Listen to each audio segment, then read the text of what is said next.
62-year-old Vivian Brooks settled comfortably into her first-class seat, arranging her soft wool shawl and placing her designer handbag by her side. After 4 decades as an educator in Detroit's public school system, she'd earned this small comfort. What she hadn't expected was to find herself at the center of an encounter that would reveal the deep veins of prejudice lurking just beneath the surface at 35,000 feet, or that her son would step forward as her champion in a moment that would change many lives forever. On the sunlit tarmac, passengers boarded the gleaming aircraft one by one, unaware they were about to witness a moment that would shake assumptions about who belongs where and why. Vivian glanced at her boarding pass again. Seat 1A, it read. First class. A rare indulgence she rarely permitted herself, but her son, Darren, had insisted this time. "Mom," he'd said 3 weeks ago over the phone, "you've spent your life taking care of everyone else. Now it's your turn. Let me take care of you."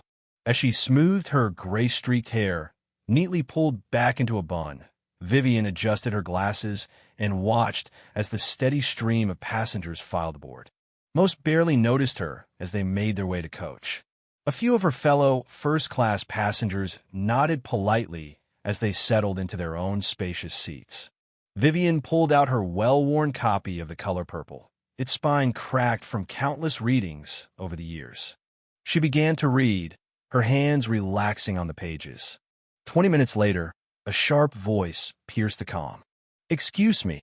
Vivian glanced up to see a middle-aged white woman standing over her. She wore a crisp cream blazer and a designer scarf. Her blonde hair, streaked with expensive highlights, was cut into a sharp bob. "I believe you're in my seat," the woman said, an edge in her voice. Vivian smiled with the patience honed from decades of dealing with confused students. "Imin wunua, Mom. That's what my boarding pass says." She held it up with steady hands. The woman didn't bother to look at the ticket. The luggage tag swinging from her designer handbag read Vanessa Langford. "There must be some mistake," Vanessa said, irritation flashing in her pale blue eyes. "Always book 1A. I'm a Diamond preferred member." Vivian remained calm. "Perhaps they assigned you a different seat this time? What does your boarding pass say?" Vanessa sighed dramatically and checked. Her expression darkened. "4B," she said sharply. "I specifically requested 1A. I always get 1A. A flight attendant approached. Ryan, his name tag read, wearing the serene smile of someone trained to handle in-flight disputes. "Is there a problem here?" he asked. Before Vivian could answer, Vanessa jumped in. "Yes, there's been a mistake. I need seat 1A, not 4B. Ryan checked both boarding passes and spoke gently. "Mrs. Brooks is assigned to seat 1A today. 4B is also a first-class seat, with all the same services." "That's not the point," Vanessa hissed, lowering her voice but not enough to prevent other passengers from hearing. "I'm a loyal customer. I've spent thousands with this airline. I should have priority seating over." Her hand waved vaguely toward Vivian. "Over what exactly?" Vivian asked quietly, her voice steel beneath velvet. Vanessa flushed, clearly aware she had an audience. "Over someone who clearly isn't a regular in first class." The cabin grew silent. Passengers sensed something was about to unfold. Ryan's smile wavered. "Ms. Langford," he said firmly, "please take your assigned seat. The flight is fully booked." "No, Vanessa snapped. "I want to speak to the captain." "This isn't right." "What isn't right, ma'am?" came a deep, steady voice. A tall black man in a pilot's uniform stood nearby, captain's stripes gleaming on his shoulders. His badge read Captain Darren Brooks.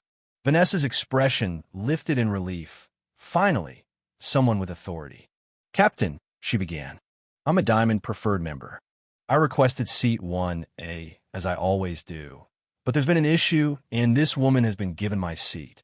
Darren's expression remained unreadable. "You mean my mother?" he said calmly. Silence.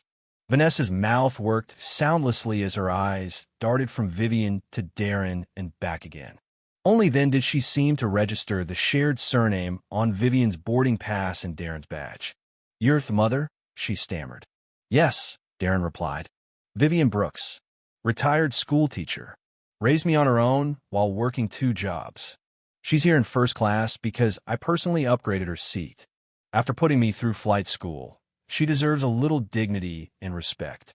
His tone was professional, but there was a fire in his eyes.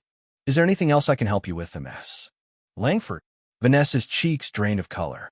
"And no," she managed. I'll take my seat." Without another word, she retreated to 4B, avoiding the stares from nearby passengers. Darren knelt by his mother's seat. "Everything all right, Mom?" Vivian patted his hand. "Just fine, baby.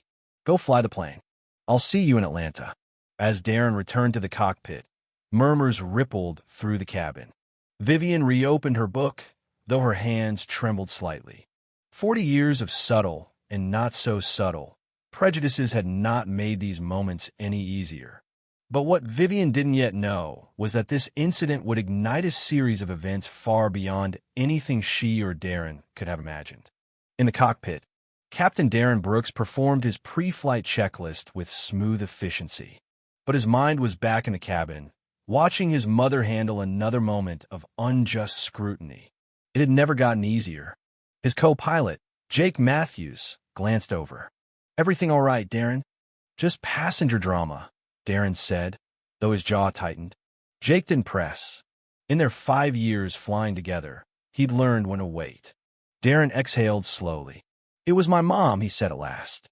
"Some lady gave her grief for sitting in first class." Jake sighed. "I'm sorry, man. People can be—" He trailed off. "Yeah," Darren replied, adjusting the comms. "People can be." As they taxied, Darren thought about his childhood on Detroit's west side. His mother had sacrificed everything to make his dream of flying a reality. Her mantra echoed in his mind. "They'll judge you before they know you. So give them something real to judge when they do." Darren had taken those words to heart. He excelled, not in spite of the barriers, but because of them. In the cabin, back in 1A, Vivian heard her son's deep voice over the intercom. "We're looking at smooth skies to Atlanta. And I'd like to give a special welcome to one of our passengers today, my mother, Vivian Brooks, who taught generations of students in Detroit." A ripple of warmth spread through Vivian's chest. Across the aisle, a young woman smiled at her. "Your son's a captain?" the woman asked. Vivian nodded. "Yes, that's my Darren." The young woman introduced herself as Anjali Kapoor, a corporate attorney from New York. "I couldn't help overhearing earlier," Anjali said. "I'm sorry that happened to you." Vivian shrugged. "It's nothing new, dear. It shouldn't happen at all," Anjali replied firmly. Vivian studied Anjali's face, her brown skin, her poised confidence. "What do you do?" she asked. "Corporate law. Heading to Atlanta for a conference on AI ethics," Anjali answered. "Impressive," Vivian said. Anjali smiled. "My third-grade teacher made me believe I could be a lawyer," she said. "Teachers change lives." Vivian's heart softened. "We live for that," she replied. The story unfolds in the same vein. Darren and his co-pilot discuss family and dreams in the cockpit. Vivian reflects on a lifetime of navigating prejudice and pride in her son's achievements. Vanessa Langford confronts her own biases during and after the flight, leading to sincere introspection. Darren's wife, Dr. Lena Brooks, supports the family, reflecting on the broader implications of their experiences. Catherine's confrontation with her prejudices evolves into genuine accountability and change. The story concludes with Vivian witnessing Vanessa take steps toward true inclusivity, including concrete reforms in her business. Darren and Lena raising their children with pride and resilience, inspired by Vivian's strength.